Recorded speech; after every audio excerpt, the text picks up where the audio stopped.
So hello everyone, कैसे हैं आप सभी। आई होप आप लोग बहुत ही अच्छे होंगे। तो चलिए आज हम लोग जानते हैं कि SGPGI जो लखनऊ की वैकेंसी है उसमें हॉस्पिटल अटेंडेंट में अगर आपने फॉर्म डाला है और अगर आपने नर्सिंग ऑफिसर में फॉर्म को डाला है तो वो एग्ज़ाम डेट क्या रहने वाली है, एक्सपेक्टेड जो एग्ज़ाम डेट रहने वाली है वो क्या रहने वाली है।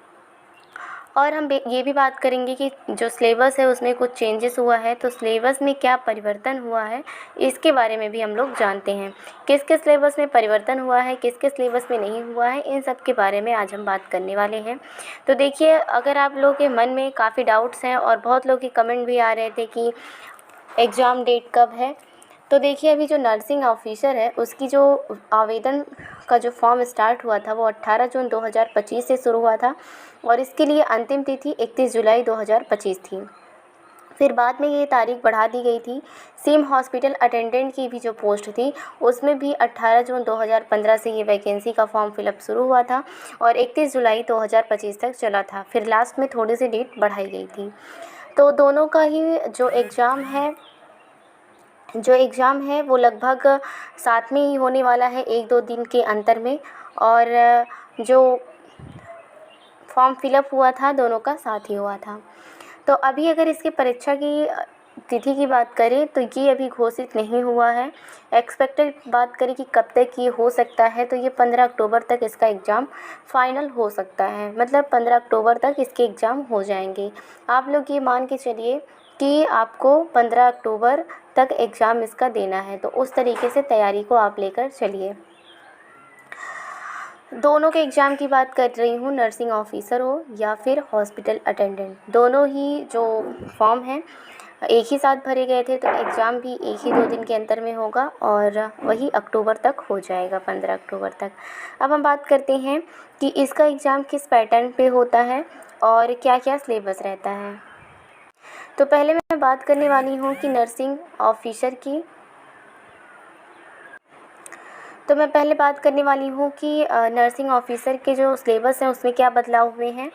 तो देखिए 2025 के लिए आधिकारिक सिलेबस जारी कर दिया गया है जिसमें nursing foundation, medical surgical nursing, community health nursing, pharmacology, mental health nursing, obstetric and gynaecological nursing इत्यादि।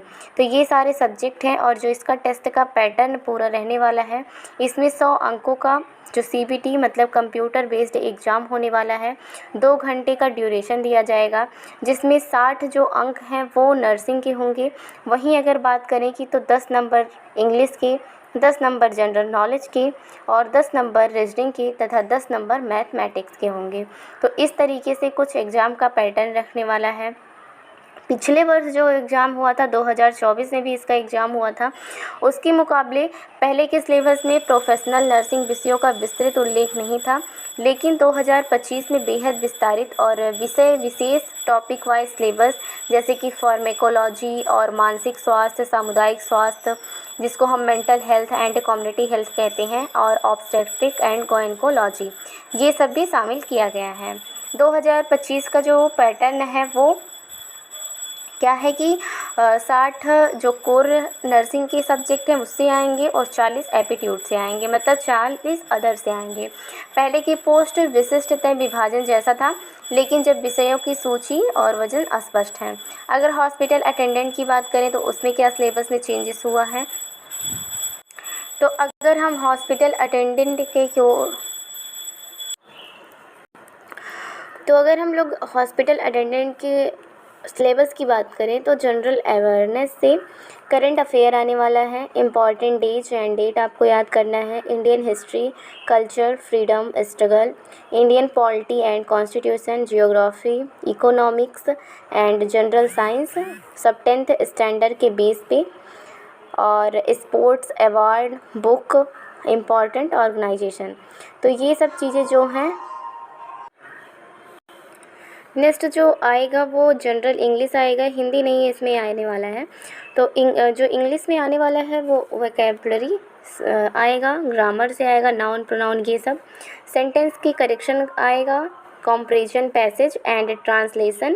ट्रांसलेशन वैसे नहीं आता, इसको कट कर दीजिए, आइडियम एंड फ्रेज आएगा। तो ये सब चीज़ें जो हैं वो इंग्लिश में रहने वाली है।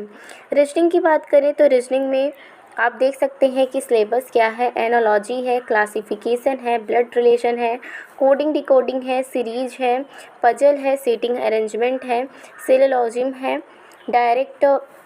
डायरेक्शन है, और उसके बाद Venn diagram and non verbal reasoning जिसमें फिगर एंड पैटर्न्स आते हैं। ठीक है, तो ये सब हो गया रीजनिंग एबिलिटी में।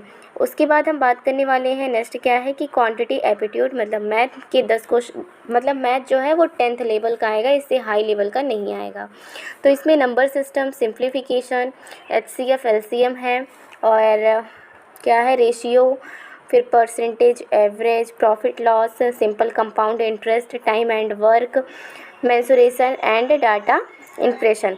तो टेबल एंड ग्राफ नहीं आने वाला है, वैसे DI नहीं आने वाला है, और ये 4 चीज़ें आने वाली, ये मतलब ये सारी चीज़ें आने वाली हैं, ये DI नहीं आने वाला है। फिर जॉब से रिलेटेड जो ये क्वेश्चन आएंगे उसमें वो कितना आएगा, तो उसमें basic knowledge of hospital function के बारे में आपको बेसिक नॉलेज होना चाहिए, पेशेंट की केयर एंड हाइजीन के बारे में पता होना चाहिए, waste management in hospital, first aid basic knowledge होना चाहिए, जनरल सेफ्टी प्रिकॉशन क्या होते हैं, name of common medicine and equipment, infection control and क्या होगा क्लीनिंग हाउसकीपिंग इन हॉस्पिटल्स। तो ये जो चीज़ें हैं वो आने वाली हैं जॉब से रिलेटेड। अब हम बात करने वाले हैं कि जो जॉब से रिलेटेड क्वेश्चन आएंगे वो 60 नंबर के होंगे, बाकी टोटल जो अदर हैं वो 40 नंबर का होने वाला है। और जो एग्ज़ाम का पैटर्न रहने वाला है वो किस तरीके से रहने वाला है, तो वो ऑब्जेक्टिव टाइप होगा, MCQ होगा, 100 क्वेश्चन होंगे जिसमें से आपको 90 मिनट दिया जाएगा, और 1/3 की निगेटिव मार्किंग है। तो ये सारी चीज़ें हो गई। आई होप आप लोगों को सारी चीज़ें समझ में आ गई होंगी। तो इस तरीके से कुछ रहने वाला है एग्ज़ाम डेट के बारे में भी आपको पता चल गया, और इसका सिलेबस क्या है ये भी आपको पता चल गया। तो मुझे लगता है कि आप लोगों के लिए वीडियो काफ़ी हेल्पफुल रहा होगा। अगर हेल्पफुल रहा होगा तो प्लीज़ वीडियो को शेयर करें, और चैनल को नए हैं तो सब्सक्राइब कर दें और लाइक भी कर दें। तो चलिए मिलते हैं नई वीडियो के साथ। ऐसे ही अपडेट के लिए हमारे साथ जुड़े रहिए। जैसे ही एग्ज़ाम डेट के बारे में नोटिफिकेशन आता है मैं तुरंत वीडियो अपलोड करूँगी। ठीक है, तो चलिए मिलते हैं नई वीडियो के साथ, तब तक के लिए धन्यवाद।